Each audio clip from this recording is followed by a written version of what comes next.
आते हैं मध्य प्रदेश विधानसभा के मॉनसून सत्र में कांग्रेस के प्रदर्शन पर, जिसके बारे में हर दिन हम आपको खबर दिखाते हैं। कोई ना कोई नया प्रयोग बीजेपी सरकार की घेराबंदी के लिए कोई ना कोई नया बंदोबस्त करती है। आज खाद पर फसाद की स्थिति बनी, जमकर बवाल कटा। देखिए जरा।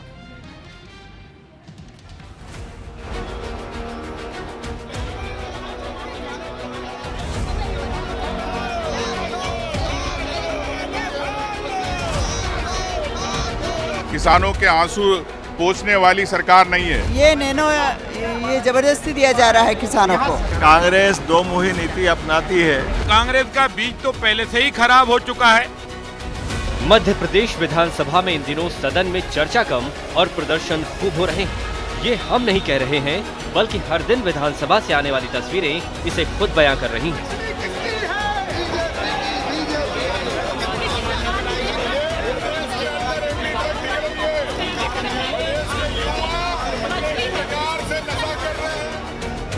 शुक्रवार को नेता प्रतिपक्ष उमंग सिंघार के नेतृत्व में कांग्रेस ने खाद के संकट को लेकर सरकार की घेराबंदी की। सिर पर खाद की खाली बोरियां और नैनो खाद की सांकेतिक बोतलें लिए कांग्रेस विधायकों ने जमकर नारेबाजी की और कांग्रेस ने हाथों में तख्तियां लिए हुए बीजेपी सरकार पर किसानों के साथ अन्याय करने का आरोप लगाया। पूरे प्रदेश के अंदर परेशानी चल रही है। किसान परेशान है, लाइनों में लग रहा है, हड़तालें कर रहा है। किसानों के आंसू पोंछने वाली सरकार नहीं है। हम चाहते हैं कि तत्काल सरकार इस पर निर्णय करे और तत्काल इस पर चर्चा हो और किसानों खाद बोले, यूरिया मिले, डीएपी मिले। कांग्रेस ने जहां एक के बाद एक बीजेपी सरकार पर किसानों को खाद उपलब्ध न कराने के आरोप बढ़े, तो बीजेपी ने कांग्रेस को उसके कार्यकाल की याद दिलाते हुए आईना दिखाया। साथ ही दावा किया कि सूबे में खाद की कोई कमी नहीं है। कांग्रेस दो मुही नीति अपनाती है। कांग्रेस के शासनकाल में कितना हाहाकार मचता था, कितनी की कालाबाजारी होती थी, ये किसी से छिपा हुआ नहीं है। किसी प्रकार की कोई कठिनाई, कोई खाद में किसी बात की तकलीफ नहीं आएगी।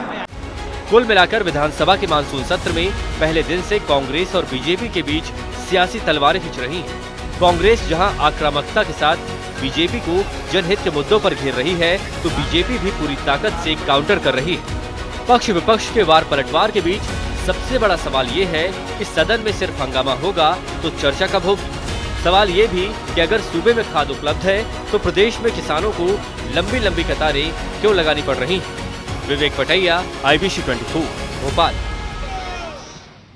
तो बिजली, सड़क, पानी और भ्रष्टाचार के बाद अगर सबसे बड़ा मुद्दा मध्य प्रदेश में पिछली सरकारों के सामने चुनौती बना है, तो वो खाद और किसानों से जुड़े मुद्दे हैं। उस पर हुए आंदोलन, उस वक्त किए गए प्रदर्शनों पर जो सख्ती बरती गई, ऐसे कई उदाहरण हैं जब सरकार असहज हुई या मुश्किल में पड़ी।